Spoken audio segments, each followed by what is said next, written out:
following podcast does contain mature language and, more importantly, will contain spoilers for the MSQ leading up to and including patch 6.2. You have been warned. Enjoy the show. From the many realms of Atheris to the distant reaches of the 13th via the magic of podcasting, this is episode 23 of A Podcast Reborn, a show celebrating our journey in the past, present, and future of Final Fantasy XIV. This episode is being recorded on Sunday, October 9th of 2022. My name is Brian Black, otherwise known as Ro, and with me today is our resident Chaos Gremlin, who, contrary to popular belief, is not sponsored by Dayquil, but she can't stop staring at her cat, who's staring at ghosts on her ceiling. Hi, Megan. Hello. I'm sick, and I'm on Dayquil, which means that my brain is not good. Not that my brain is ever good, but now it's going through Dayquil, so... In other words, it's pretty much business as usual. I was going to say. I mean, yeah. Yeah. Maybe just one more layer. But who's counting? And also with us, as usual, is an old Manderville man who just finished writing his last prompt for FF14 Right, titled Abstracted. Oh, wait, I'm sorry, that's from last year. Huh. How's that for a time travel story? Anyways, hi, Brandon. Wow. Was that shade? That was a mishmash right there. Yes, it was. Wow. I don't even know how to transition to that, so I'm just going to jump right in. Did you guys hear about that new cafe that's got a Moogle barista? Yeah, I tried to order my usual, but he didn't know how to make anything except a Kupo coffee. Okay, that's a lot funnier in text because it looks like a cup of coffee. Yeah. It took me a second. I'm like, what's the big deal about a Kupo coffee? A Kupo cup of coffee. Yeah, okay. Got it. Still now got you see a weird hissing chuckle out of Megan, so I'm counting it. Now you see, instead of Kupo coffee, I think I would have gone with Kuppuccino. Yeah, I thought about it, but I didn't know if that would translate as well, so I just went with the usual.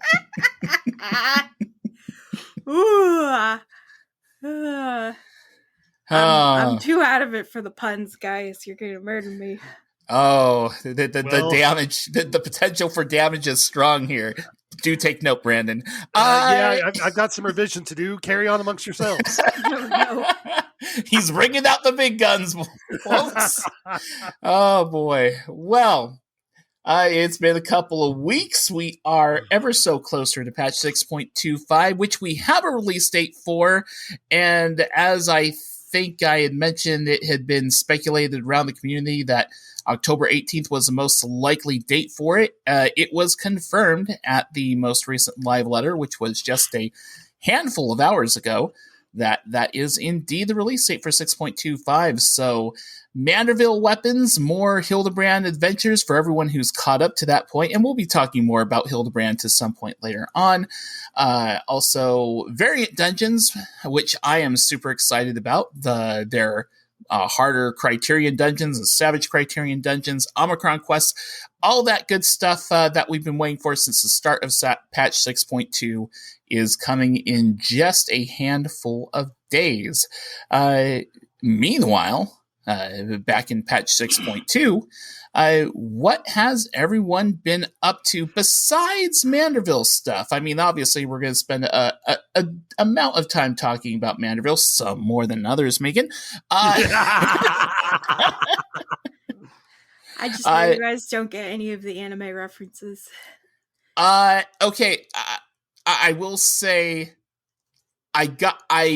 my anime bullshit detector was definitely firing off. Did I know which anime each thing was referring to? Not necessarily, but it was definitely there. But before we dive into that, a deep dive, maybe perhaps too deep. Megan, what have you been up to since our last episode, as far as Final Fantasy XIV goes? I've been in pugging hell. Ooh. I've not yet successfully pugged P5S because Okay, the major problem is that when I'm trying to pug, it's me and Word together and finding a group with 2 DPS spots, and specifically, Ward only does Dragoons. So finding a group that does not already have a Dragoon in it, and also doesn't have... Well, I can do Bard or Summoner, but, like, it's really hard to find a group that can take both of us, but we don't want to, like, not raid together because that's lame. And there's a lot of groups that are like, hey, we're practicing like this mechanic, like 5th Ruby Glow or whatever. But then you get into it and then they're just dying on like the first or second mechanic and you're like, oh, okay. But yeah, so we have not gotten through P5S yet. And I've just been constantly on the Final Fantasy recruitment subreddit trying to find a group for us. And it's been awkward and it's been unfruitful so far. And we've gotten a lot of like, oh, yeah, we had like 2 spots, but then we found someone else. So now we only have 1 spot. And so I'm like, yeah, cool. Or it's all like, oh, it's East Coast time. And like, we're on the West Coast. And they're like, yeah, it starts at like 7, which is like 4 here. Right. So it's like, no, that's not going to work. And it's just, it's a pain. It's a pain in my bum. I'm guessing that the option of just trying to start and lead your own group is a bit difficult because neither one of you is a tank or healer. Yeah, I mean, if anybody was going to start, Ward does not have the mental bandwidth to run a raid, and I don't blame him. Like, he's the manager in real life. He doesn't want to manage people on his video game. Fair. I kind of, if we can't find one, I might start one up on my own, because I tend to end up just jumping in and, like, helping lead whenever I'm, like, in a pug or something, or when they're, like, struggling on mechanics that I know. I just, like, instinctually just start explaining how to do stuff. I've noticed that Ward does not do that, no matter how bad the situation is or how obvious or how much I know that he knows what the solution is. He will just like sit there silently and just die repeatedly. I'm like, they're like typing things up and I'm like, oh, you know what this is, Ward, like help me out with this. And he's like, oh, okay. But like, no, he doesn't want to just do it on his own. So, but I get that. Like, he doesn't want to have any extra stress. But, and like, at the same time, I don't really want to be a leader because I'm not like, especially right now, because I don't have any real experience with actually passing these fights. And so when I'm like going into a group and I've already cleared the tier, then I have no problem being the leader because I actually know how to pass everything. But when I still don't, I'm like, I watched a video and it said, like, that just doesn't seem very authoritative. Yeah. And I mean, the people who make those videos and stuff like that, okay, there are some great content creators out there that make strategy videos, not just on Savage mode, but for the normal mode version of these fights. I get the feeling sometimes when I watch these videos that they have done these videos so many times that they assume that everyone goes into watching one of those videos with a certain level of comprehension and understanding of some of the kind of like basic mechanics of raid fights. Like they just say, like if they say this is going to be a point blank, they just assume everyone knows what a point blank is, or what certain kind of abilities are. AOE. Right. To some degree, you do kind of have to pick up that knowledge somewhere. Although I would say a lot of it is pretty intuitive. But yeah, I do think that they're for a very niche audience, and that audience is people who like to raid. And if they don't get certain things, then I've also like I've been in pugs where I've been like, okay, this is a donut AoE. That means that you gotta stack up on the inside because the outside's gonna be bad, or just like you end up explaining it more smaller and smaller segments as people screw things up. But you see, sometimes not all donut AoEs are treated the same way. For instance, I just had a fight where I had a donut AoE where there were multiple donut AoEs that overlapped, and you want to be inside the hole, but if they're overlapping and you have no hole to be inside, innuendo, that could be trouble. Yeah, you gotta eat one. Yeah. Yes, eat one donut. Eat a donut. No, I want a donut. Oh my god! So on P5S, the new one, the Angry Carbuncle, there is a real problem with the ruby freaking walls. I can't even remember. It's ruby something. It's where they put up the crystal divider things. Right. It's just a shit ton of damage, and like so many times it's been like, yeah, we're doing real great, and then the wall comes up and like all the DPS are low, and like anybody who's not in like full plate gear just eats shit. I'm like, oh, why God? Well, and also like back in what was it, P2S? Is that the crocodile? The hippocampus? Yes. That one also just like, Jesus Christ. I did some healing on P1S, and I was like, oh yeah, healing is fun. And then I tried to do P2S as like a sage, and I was like, oh no, fuck this. Oh, it was so stressful. It was like, you need to have full shields up for every one of its really big AoEs, or else Raid will just eat shit and die. Like, there's no, you cannot be reactive. If you try to be reactive, everyone's screwed. And I'm like, well, I wanted to be the shield healer.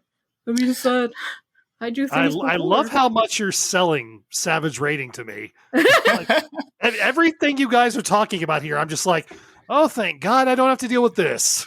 It sounds like there's just as much pressure, if not more pressure, on the shield healer than there is on the tanks. Yeah, because the tanks can definitely kill the raid, don't get me wrong, but usually it's through like something really derpy, like standing in the wrong spot. Whereas or intentionally targeting someone with a cleave. Yeah. But the thing is, in Savage, everybody can kill the entire raid. Like there will be multiple opportunities for someone to kill the entire raid for like every other mechanic. Like, it's not even funny.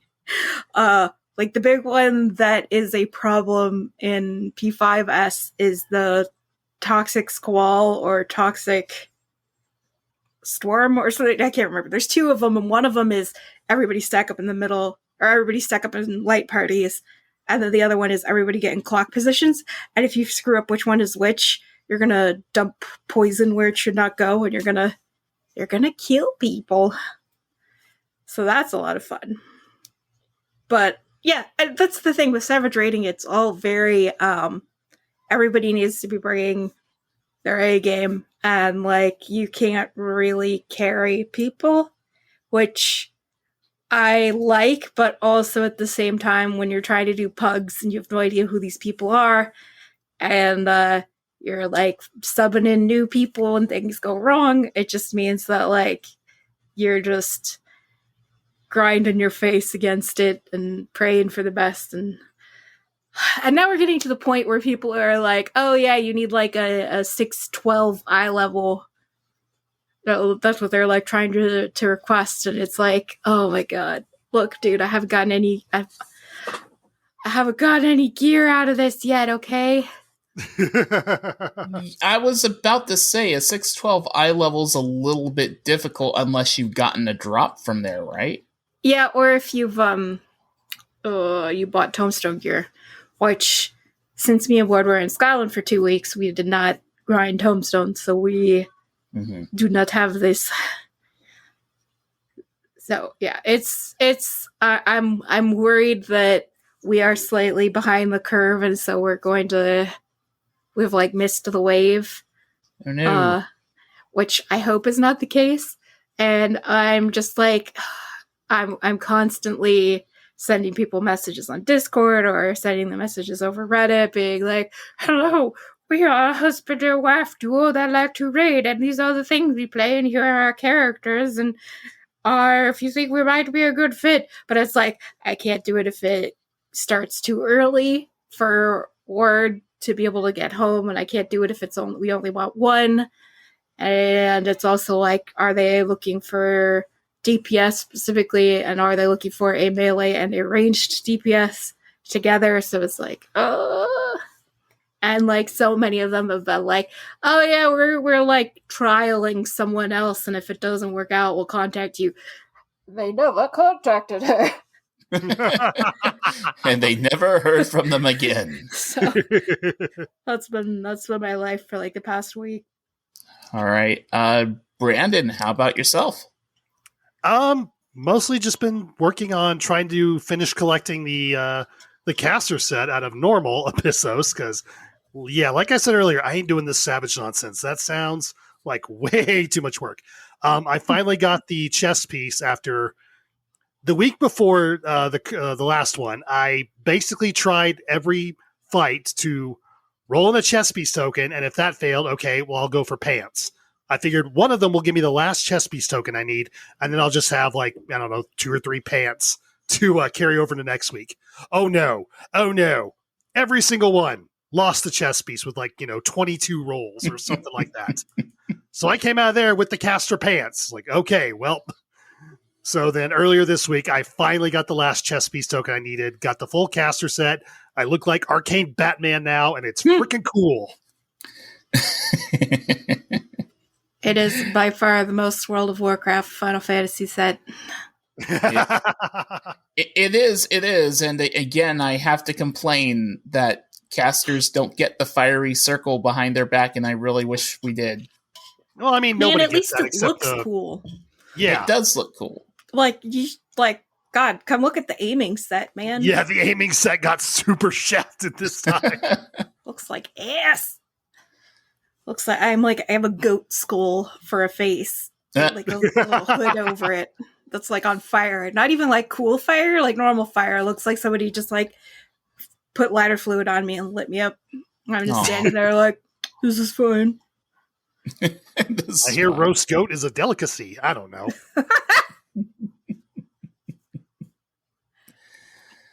All right. Well, as for myself, I have been doing continued adventures into completing the Triple Trad collection of the first 312 cards.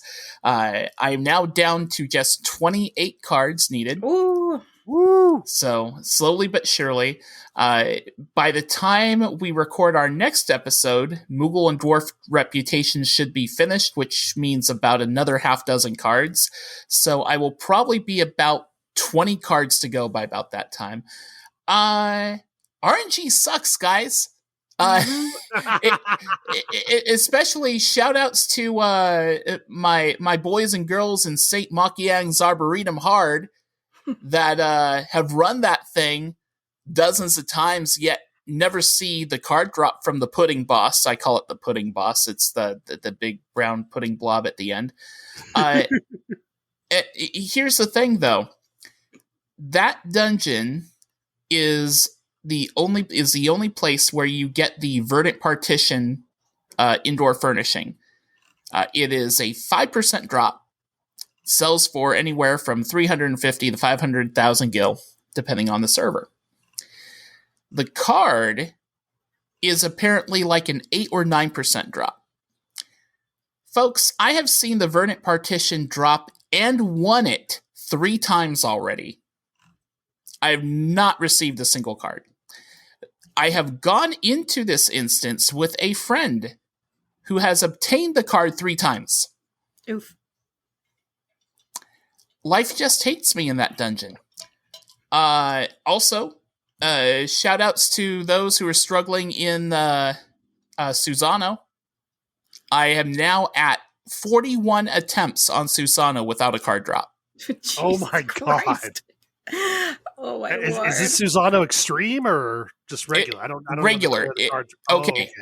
Okay. There is a myth that Extreme has a higher card drop rate than normal. It is not true. I didn't even know if it dropped on just Extreme or not. I don't know how the card drops work. Yeah. There are a couple of things where you have to do extreme, and like so, there's one card which requires one of each totem from the weapon extreme trials, so that you have to do extreme. That you have to do extreme on. I actually already have that one. I've got Ruby, Emerald, and Diamond Weapon Extreme done once, thanks to Cass, Sarah, and a few people in the FC like weeks ago. That was a journey in and of itself. But I still need to get the card that just normally drops from Emerald and Diamond. I already have the Ruby one. I haven't worked on trying to farm those yet. One of the problems with so here's the thing. The card drop rate is the same on Extreme as it is in normal, but everyone wants to do weapons on Extremes because of Gwibs, right? Because of the mount drop rate. And mind you, it's the mounts are kind of cool and exciting to me too. My problem with that is even unsynced, doing the weapon trials on Extreme require a little more concentration, thinking, and energy. I just want to mindlessly farm.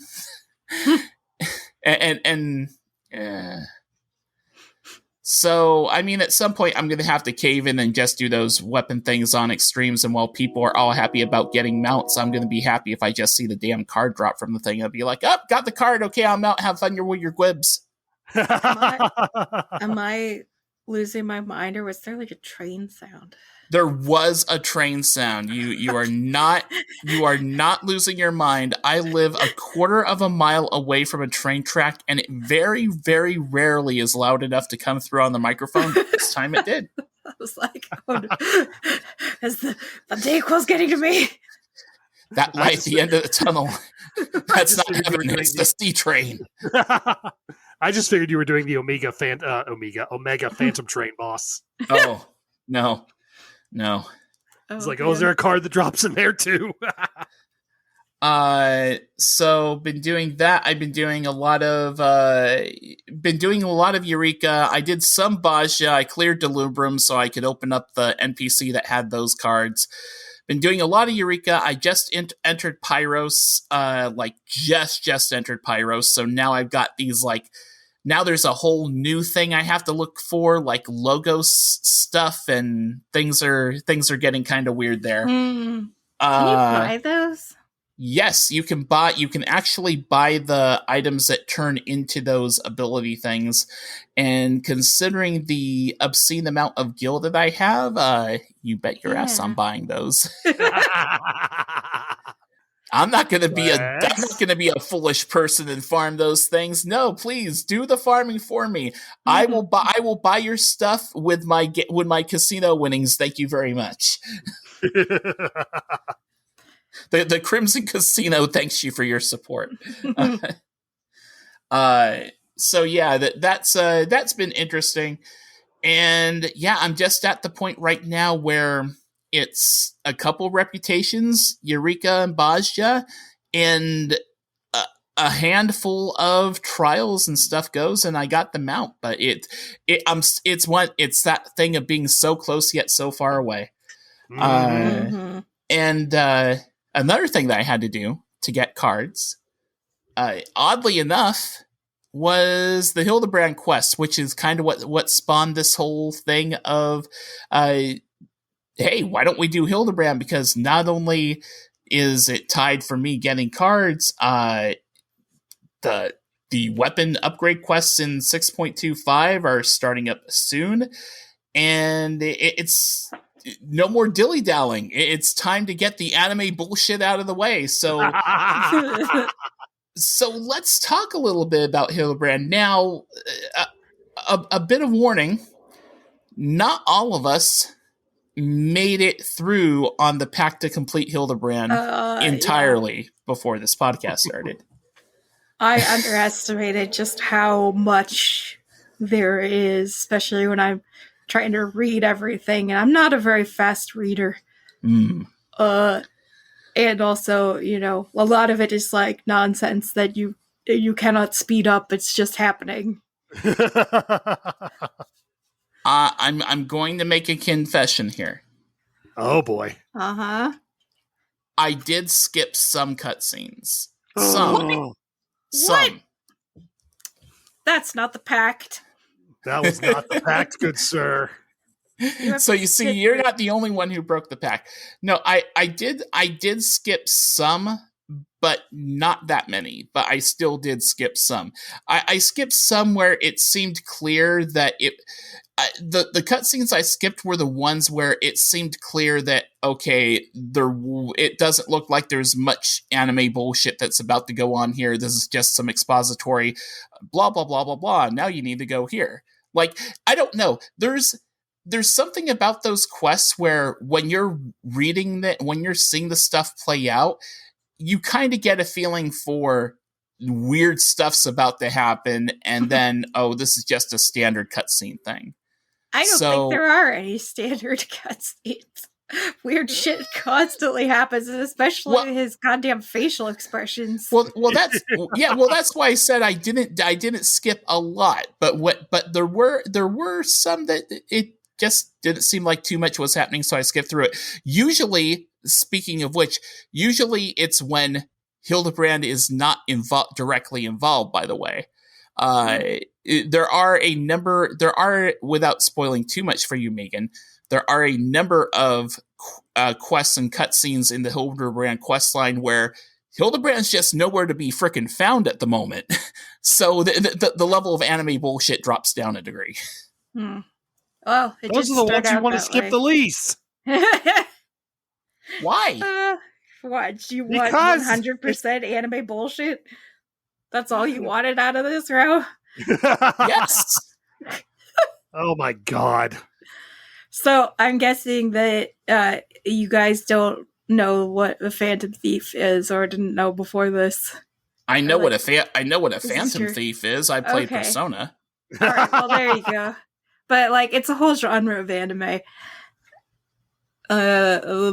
Probably the most famous one being Lupin the Third, which, for an anime that's like from the 70s, is very entertaining, and I would recommend checking it out, especially the movie Castle of Cagliostro, because that's directed by Hayao Miyazaki, who go on to found Studio Ghibli. Mm-hmm. But yeah, that's like one of his first projects, and is good, and it is fairly similar to this. Well, it's not quite as well. It is. It does have nonsense, but it's like a different flavor of nonsense. It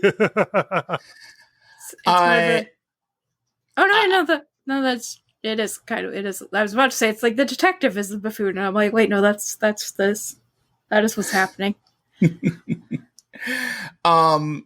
I don't think Megan's gotten to this point in the Hildibrand quest yet, but Brandon, I just will say,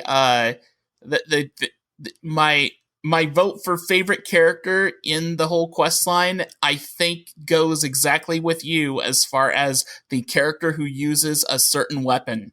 Yeah. With amazing skill. And may I say, not the only character who uses certain weapons and items with skill. Okay. There is some... There are some moments in this quest line where some of the most innocent-looking things, like a goldsmith using his hammer, turns into one of the most incredible, legendary, epic things you have ever seen in Final Fantasy XIV. Like, this character performs a Limit Break 7 or something, I don't know, using his hammer just to turn an antique vase into a work of art. So, Ro, just cards on the table. How far did you get? I finished it. Oh shit! I'm done. I am current. I am current, so that as of the 18th, I get to continue. Okay. I just finished the last two quests earlier today, like the stuff that released in the 8.15 or not 6.15. Should I just like step out for the next 30 minutes and go play it? Yes. It would take you more than 30 minutes to get there. Well, I know that, but then you guys could talk it out, and then I could come back next week and be like, "Hey, guys, so I finished it." I would say that we can definitely give you more time, and we can talk about more of this stuff in a couple weeks or so. Yeah. So I don't have a problem with just kind of keeping things to mostly ARR. Yeah, I'm on the last episode of ARR, and I am referring to them as episodes because they literally have next time ons. Oh at yeah. the end of every Oh, I totally, and that is like, I've seen that kind of style used in anime episodes too, with the whole next time. It's like they have the next time on thing, and they have the characters talking like, this happens and this happens. Oh, what are we gonna do? And then there's this weird little the thing with a goblin after each one, just walking by doing some weird stupid shit. I'm like, what is the significance of this goblin? It's a goblin. What else do you need to know? Goblins are weird. I love it. And the fact that Nashu, is that her name? Nashu Mahakaraka. Always like everybody else is frozen, and she's just like, "Wow, check this out!" Like, oh my god, this is so stupid, but I love it. The one that I just saw, because I literally was playing it right up until we got on the call, was the Gladiator one. And the next time on is like all in black and white and like super serious looking, and then it ends with them like freeze frame walking towards the camera, and then it like it goes into color and it's like behind them, and then Nasha turns around and she's like, "Oh, isn't this funny?" And then like the freaking goblin and the green chicken and Kidu. Yeah, and Kidu are like running around in the background. Oh my god. Also, when Gilgamesh jumped off the bridge with Enkidu and just ate shit, that was pretty great. I'm sorry. When who ate shit? Gilgamesh. Oh, Greg. I'm sorry, who? Greg. Yeah, Greg, right? Greg Gamesh. I love some of the names that are given for some of the characters. Gilgamesh, not the only character to receive a special nickname, or is he? But more on that another time. Did they give Ultros a nickname? I think Ultros gave himself nicknames. Yeah, he was calling himself Uncle Ultros, which I was like, that's extra creepy. Please stop. No, he wasn't even Uncle Ultros. He was like, Uncle Ulti. Okay. He's trying to get like tentacly on girls. I'm like, no. Step back, sir. Here's the thing. It's like Ultros was playing. That was like Ultros to a T, calling back to Final Fantasy VI. Like if you played Final Fantasy VI, he was even a creepy tentacle perv then too. Yeah, well, he does have like the troll face, like all the time. Yeah, he was ripped right out of his appearances in 6. I love that. Oh my gosh. Of course, we get to beat him up. I don't know if you're actually to that point yet. So yeah, no, I am. I finished the Coliseum. Okay. I got his pet and his card. Oh, well done. And yeah, I tell you, I'm lucky on random shit. I did the little. I'm doing the like duties like unsynced, so I can just go in and raffle stomp them. Yeah. So that was pretty funny. But yeah, the whole contrived, like, they're making a monster sneeze to make it look like she could do a whirlwind attack, like all of this freaking nonsense. Oh my god. I do like the Phantom Thief guy. I am like, oh, I wonder what he actually looks like, or I'm like very excited to see like who he really is. Oh, I can't wait for you to find out. Yeah, I want to like be there live when you get to that point, just so I can hear you scream in abject horror. Well, interesting. I will say that I did not. I gotta say this with minimally spoiling it. It is interesting how this questline actually connects in a way to some of the content we're doing in 625 that is not Hildibrand related and relevant. Well, do you know what I'm talking about, Brandon? Honestly, I don't. You're gonna have to remind me. There's a certain. Well, okay. There's a tie-in to the variant dungeon, is all I'll say. Oh, okay. You're talking about that. Yes. Okay. Variant dungeon? Yes, the variant dungeon takes place in a certain location, and that is referenced to in the Hildibrand questline. You will understand when you complete the final ARR. I really hate to use this, but you're right. Episode is the best way to title it. Yep. They are episodes, dang it. We're watching a very weird anime. No. Presented in the format where we have to click through it. Reading is not anything new because a lot of anime you gotta watch it with subtitles. No, it's a visual novel. Hey, there have been like 3 trials so far. So well, we have to fight some things. I was going to say, outside of the trials, I do kind of wish that there was more stuff we were doing in these. I mean, it's pretty much for the most part a story and stuff, and I get that, but I feel like there could have been a little more stuff where we were actually doing stuff in it in terms of like single player duties and such. Since I am like so out of it on Dayquil, like this has been fucking perfect for me. I'm literally... So this was designed for you are the perfect audience for this. Yeah, like zonked out of your mind, just like sitting here drinking tea and clicking. That's all I want to do. Honestly, I had COVID all last week. Oh my God. And I couldn't even bring myself to sit through it on that. Dude. I couldn't get out of bed. I was like, oh, that sucks. Yeah, it's been a week, man. Like I bought, so when we got home on the flights, they were like it was like a 10-hour flight.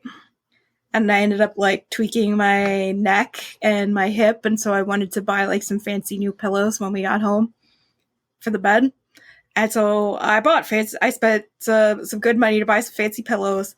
And I got 2 of them so I could give one to Ward. And everything was fine for like the first half week. And then me and Ward ended up just like switching pillows somehow. And then his pillow had bed bugs in it, but he didn't notice because he has eczema, so he just thought that the bites were eczema. But I woke up with these horrible bites all over my face and neck. God. They're horrendous. They're really itchy and they're huge. And it's like a cluster of little bites, and then they're really inflamed. And so the first time it happened, I was like, oh, maybe I got bit by like a mosquito in the night. Like maybe it doesn't have anything to do with this pillow. And then like it happened again the second night, and I was like, oh fuck. So we had to throw them out. So yeah, that's been the fun times in the apartment. Luckily, it seems that they were just in the pillow. They didn't spread to anything else because we haven't gotten bitten since we threw them out. Oh, thank God. Please tell me you got your money back or something. No, well, I haven't tried yet because it took so long, but I don't know. I'll see. Maybe Amazon could give you the money back. Don't buy betting on Amazon. Although this is like the first time that this has happened. Like we bought a bunch of betting stuff from there, so who fucking knows, man. Buyer beware. Is there any other? Are there any moments from ARR Hildibrand that like stood out for you folks? At least. Outside of the very last one, I guess, since Megan hasn't seen that one yet. I mean, everything. Jesus, are you kidding me? I think my favorite moments are probably when Godbert is chasing someone. Yeah. Slow motion. That one, okay, so that scene...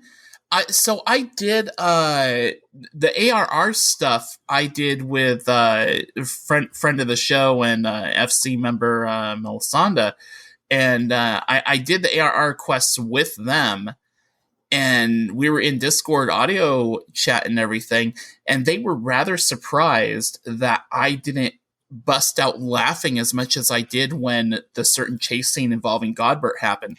And the only reason for that is because that one particular chase scene is so iconic that I already seen that scene happen a few times. Like the sum of what I knew about Hildibrand was mostly that scene. So when it finally happened, I'm like, oh, hey, there's that scene. So I wasn't really laughing that much about it because, like, oh yeah, there goes Godbert racing so fast he's just blinking through space, which is very anime-ish. What was cracking me up was when he was chasing Ultros. I like screen capped it because it cracked me up so much.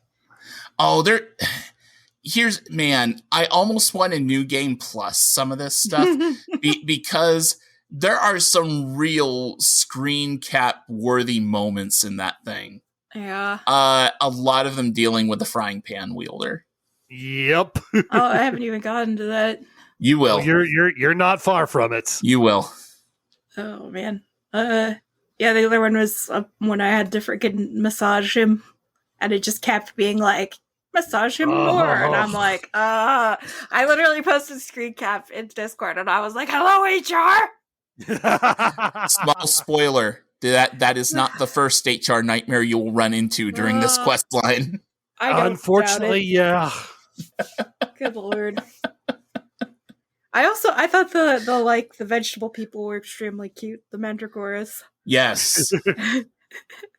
Yeah, the I goon killed squad. them up in the treasure dungeons. I don't think they're cute anymore. I hate them. I think they're cute. I was trying to grow some in my garden, but I forgot to water them one day and they all died. Aww. So As they deserve. Ward logged in on those days, but he did not water my garden.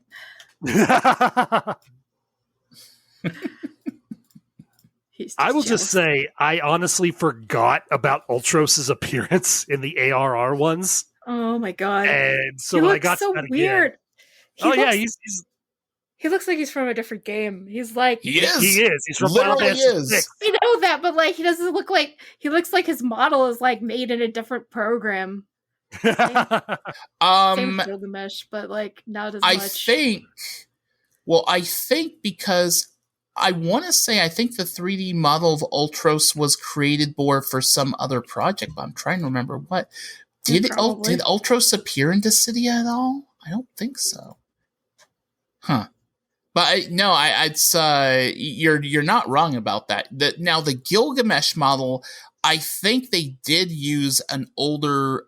I think they did base Gilgamesh off of a previous model of Gilgamesh from another Final Fantasy game for sure, like a 3D one. Mm-hmm. Yeah, man. Well, they've also got I don't know. There's lots of random NPCs that are like summons or like I don't know, like Yojimbo. Yojimbo is from Final Fantasy 10. 10, I think. Yeah. Yep. Yeah. Where Jim. Yeah. They're my girlfriend Yoji. Ro, don't say anything else. I won't. Don't. Jimbo. I won't. I'm sure he shows up. All the other like random summon characters are showing up. Yeah. I'm sure him and his doggo will make an appearance and probably steal my wallet, as they like to do in the Gold Saucer. I am choking myself to not say anything right now. Yeah, it's don't worry, you'll cross paths with that person at some point. He is one of my favorite bosses in Stormblood. And I loved his mechanic of like the more gold that you snatch, the like less damage he does because he's getting paid less. Like, oh, that's such a great like character building boss mechanic. Steal everything. It's like, he's not paying me enough to hit you very hard.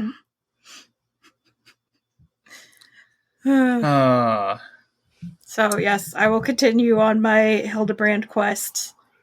All right. To beat them all. I underestimated how long it would take.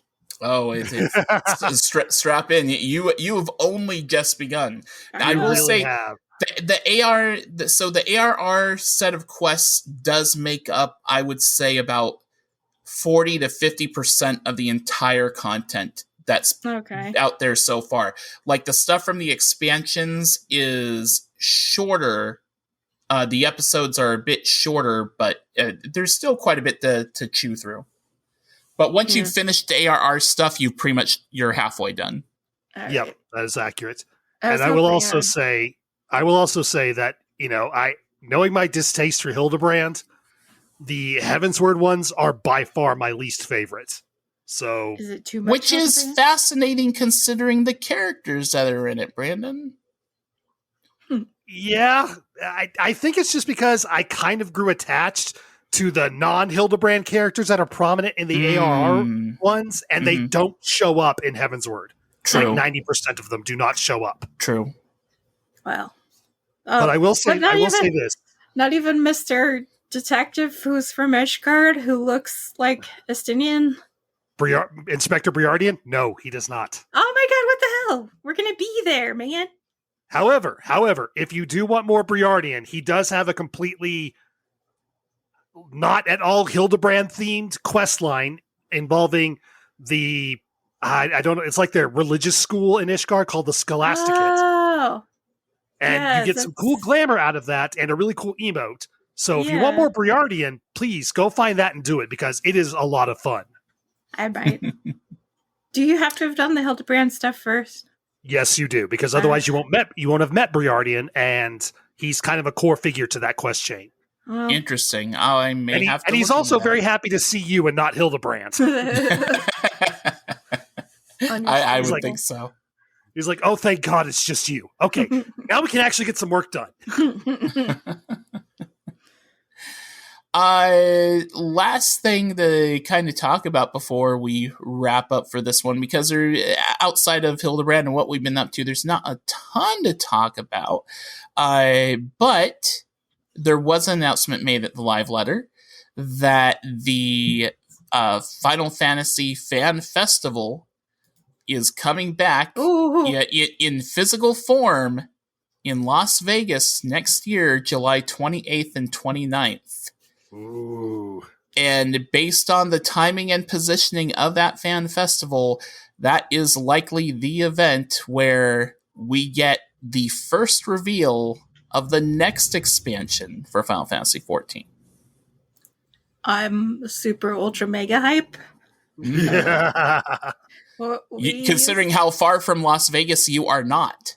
Yeah. Yeah. Well, me and Ward used to go to BlizzCon like every year back when we were into that. Ro and I have met there at the BlizzCon. But yeah, we may or may not have already put in a reservation on a hotel. We're very it used to be like our one yearly expense would be to go to BlizzCon, but we haven't gone in however many years.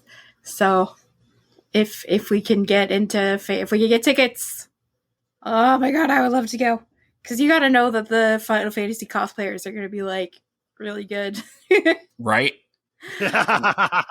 We will have to share notes about possible hotels and reservations and stuff, because I will say I do not know if I will be going to this thing for sure, but I am strongly considering it, and it is happening during a week in the summer.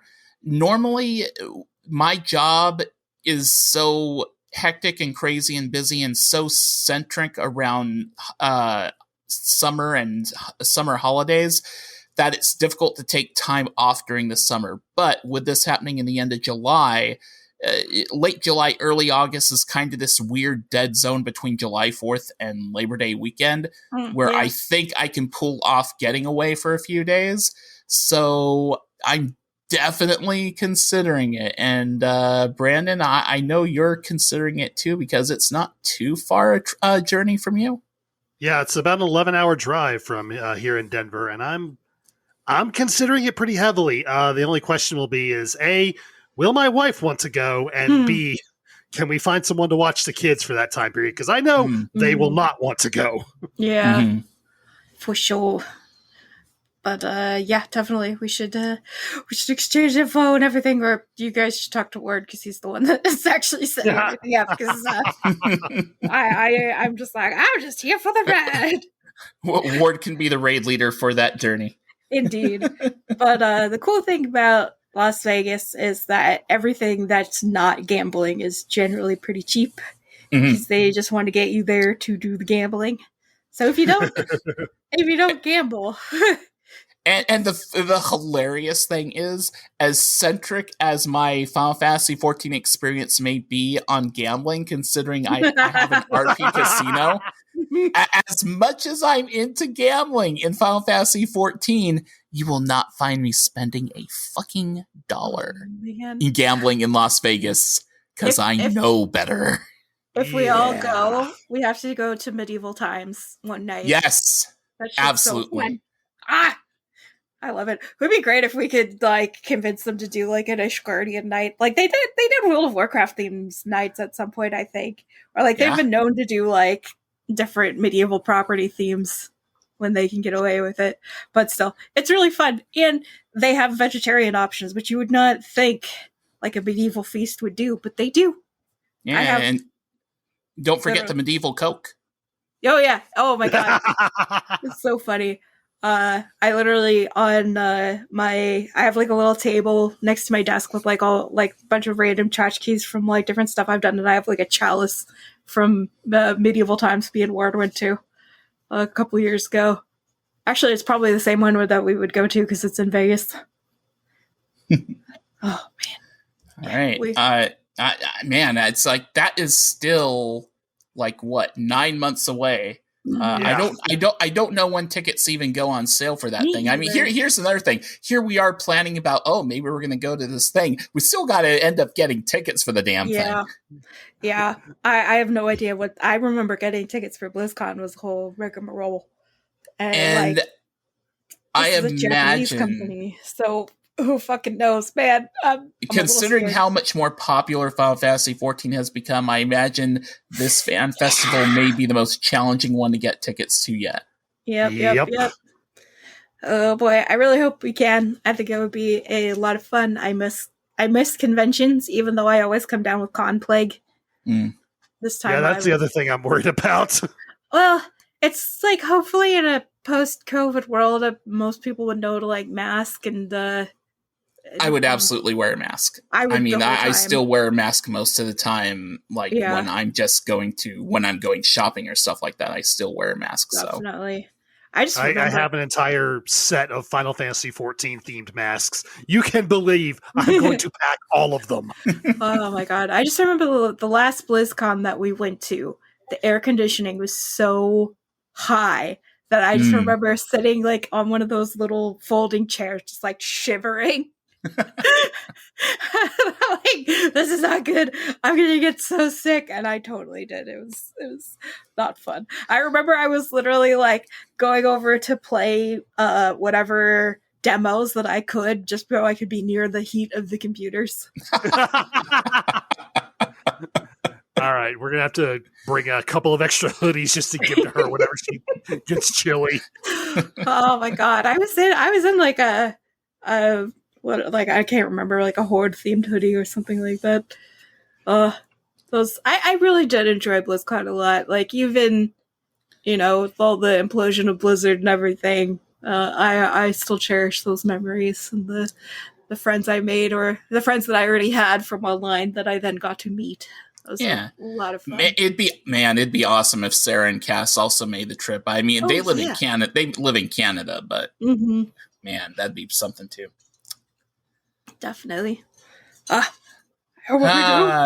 Good times. One of the it's funny how nostalgic I get for those times, and I realize that a lot of it it wasn't as my enjoyment of World of Warcraft wasn't as much about the game. It was more about the people I met through the game and the community and stuff like that. And I'd say to a very large degree, it's all that and more with Final Fantasy 14 too. I met some really great people and formed some pretty cool bonds through this game as well, and can't wait to see what develops there as well. I think that is going to do it for this episode. One of the shorter ones compared to other ones, but hey, sometimes we have to have a shorter episode to balance out for the 30-minute discussion on isekai anime.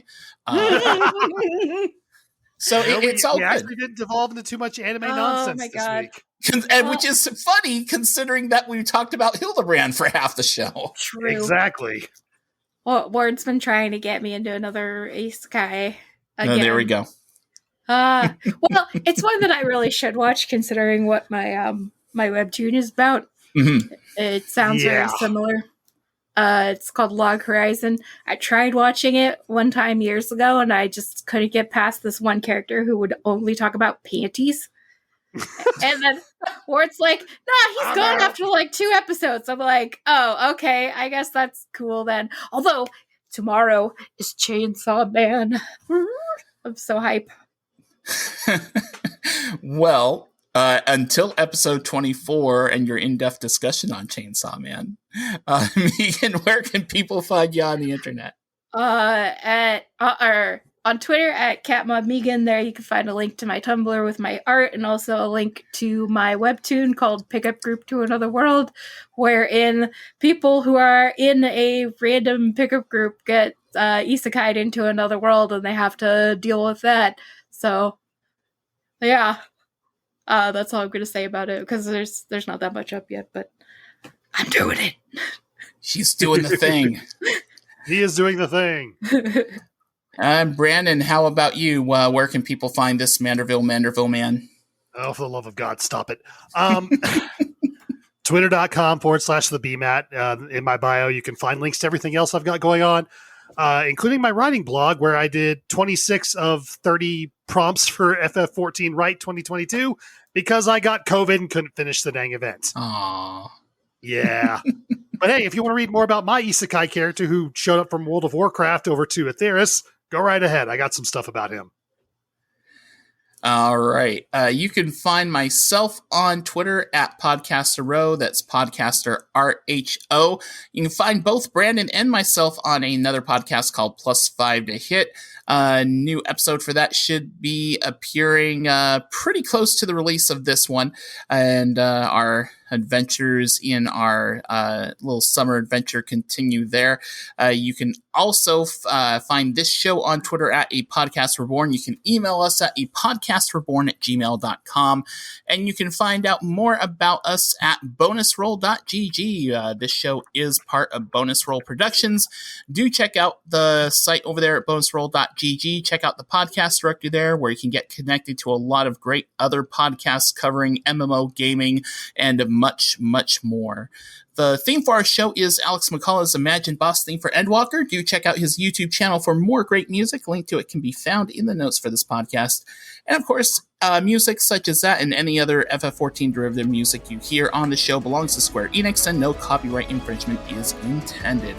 For Megan, for myself, for Brandon, and of course for Her Royal Highness Butterscotch, who is still staring at ghosts on the ceiling. This is Brian Black reminding you to may your loot rolls be high, your glamour fantastic, and your duties always complete. Brandon?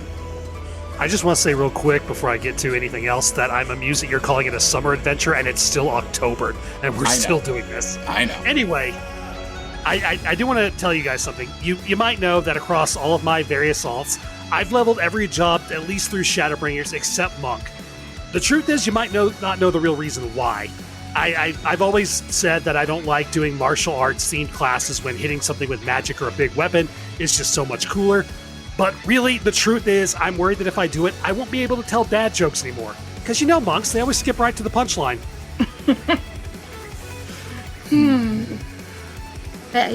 You've had better. You've had better. Should have brought out the big guns. We'll see what happens in 2 weeks. Goodbye, everybody.